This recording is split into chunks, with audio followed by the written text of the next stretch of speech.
Former Speaker of the House, Newt Gingrich, is with us. You know, you dealt with the Clintons, I think, probably more effectively than anybody else until Donald Trump.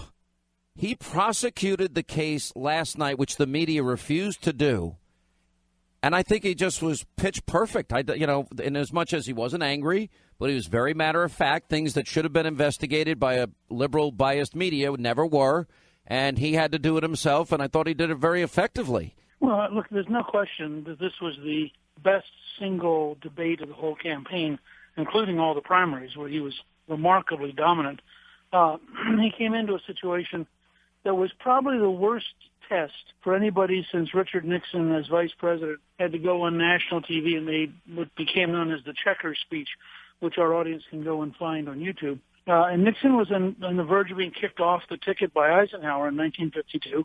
And he had one 30-minute speech to explain what had really happened and to turn it all around, and he did. And it saved his career and really changed history. Well, last night, Donald Trump walked in with the news media having done what a good friend of mine, Barry Castleman, wrote in a newsletter today. It was a media coup d'etat. I mean, there were 3 straight days of unending pounding on him, every possible effort to get the Republicans to stampede. And he had to stand up to all that, walk in, and I agree with you. The first key to me was how calm he was at the beginning, that he actually grew in strength and grew in energy as the debate went on, but he had exactly the right tone of non-bombastic, non-aggressive, very calm, very matter-of-fact. And I think that sort of took a lot of the air out of the room and a lot of the hostility out of the room. And he then took on Hillary Clinton as nobody else has ever done before. And the only question in my mind is whether the campaign can stay focused for 29 days in making the issue in this campaign should be Hillary Clinton, not Donald Trump. The fact is Hillary Clinton's the most corrupt person ever to run for president. The things she's done are utterly and totally illegal. And the idea that the woman that we are accusing of being a liar would suggest we go to her website to check on facts is almost an absurdity in itself. Why would you think a Hillary Clinton website would have anything truthful on it? It's so true and it's so funny. You talked about the Republican Party, and I guess there seems to be a disconnect between the people in this country now, and especially the Republican Party and especially Republican leadership. Now, correct me at any point if you think I'm wrong, but I think that the reason that this has been an insurgency year is that Republicans, and every exit poll confirmed this, 65% of them feel betrayed by their party. They basically punted on challenging Obama on spending. They punted on repealing Obamacare using the enumerated power of the purse. They punted on even stopping illegal unconstitutional amnesty. These were very key promises that they made, and Republicans were fairly disgusted. And there was a conference call earlier today, and in the conference call, basically Paul Ryan just distanced himself totally and wants nothing to do with Donald Trump. And the next 11 or 12 people that spoke said, what are you doing? And it seems that he would rather look at the sins of Trump, which I would agree. OK, nobody's going to defend his words that he had on this tape. But I think it's unconscionable that the only person that would bring up the actions of the Clintons, which is now fair game and pertinent and front and center in this campaign, had to be Donald Trump himself. Well, I think John F. Kennedy once wrote a book called Profiles in Courage. And I think somebody will write a very nice history of the Republican leadership in this period, and they can call it Profiles in Confusion. Or Profiles of Cowardice? No, I don't think it's cowardice. I think it's genuine confusion. These are people who let the media manipulate them into believing that the only question is Donald Trump. Now, I mean, I dealt, as you pointed out earlier, I dealt with the Clintons. And I can tell you, if they think dealing with Obama has been hard, Hillary Clinton is more radical than Obama. She's more dishonest than Obama. She is more skillful at manipulation than Obama. The idea that they can suggest to anybody that tolerating a Clinton presidency is an acceptable future for America is a sign that they're not thinking. I mean, and I say this as a citizen. This is not because I'm for Donald Trump. I am deeply frightened that a Clinton administration will be the end of America as we have known it. Her court will be so radical, we will lose the Second Amendment and we will lose for religious liberty. Her appointees to the executive branch will be so radical and so corrupt and so partisan. They're going to make the IRS scandal under Obama look like kindergarten. Her foreign policy will be chaotic. I think she meant what she said in the secret speech in Brazil when she said her dream, and dream was her word. Her dream is of a Western Hemisphere with open borders. Well, that would allow 600 million people to come to the United States. And I think she means it. I think she comes out of a Saul Alinsky, radical left, hostility towards traditional America, and I think she is utterly dishonest.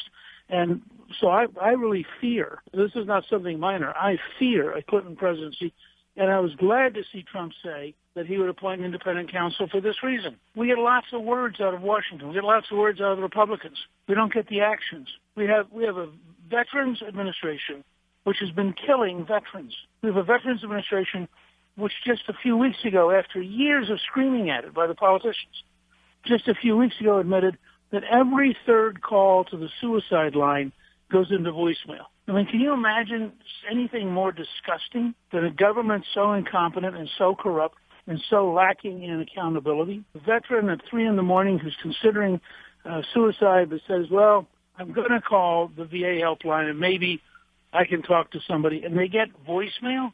Do you know how many times I personally have asked Colonel North to help people in that position, PTSD, real trauma going on in their lives, a real life and death crisis, and Ollie North personally takes every call and stays on the phone for as many hours as is needed and follows up every day as is needed because the Veterans Administration is not there?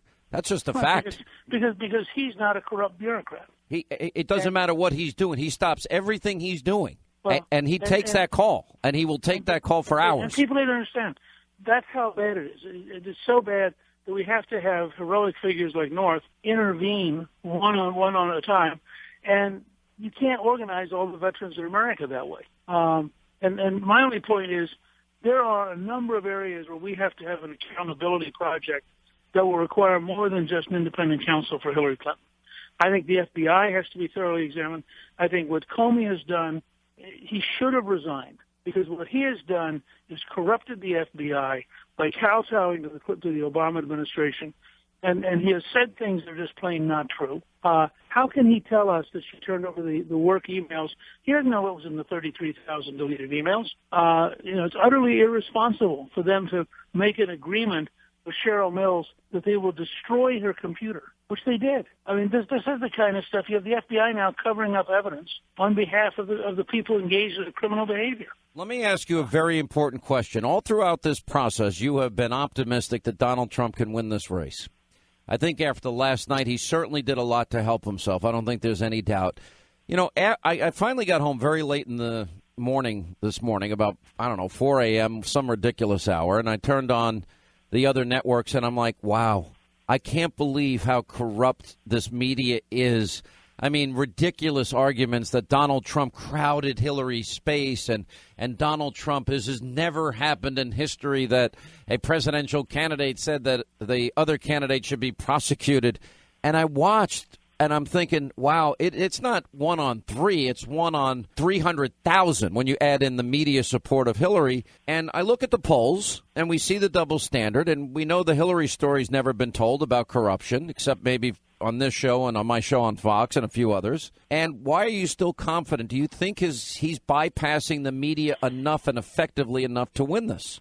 Well, look, I think he has a very real chance to win for 2 reasons. One is that everywhere in the Western world in the last couple of years that you've had this kind of insurgency, the ultimate vote has been dramatically bigger than anybody thought, whether it was Brexit or the Austrian election or the Italian elections or the Icelandic election. I mean, again and again, as you go across the world, people are sick of it. Now, my good friend Barry Castleman, who writes a regular newsletter, which people can find, wrote a piece today about a news media coup d'etat. He said the coup d'etat is an illegal overturning of the government. He said, we are living through, not bias, we're living through a methodical effort by the news media to take over the presidential election, to smother Donald Trump, and to protect Hillary Clinton. And I think that's the only way you can see it. I just got a note from somebody at Time Magazine. They're going to do a cover story on the the Trump tapes, and I went back and said, well, aren't you going to do an equal cover story about Hillary Clinton's secret speeches? What'd they say?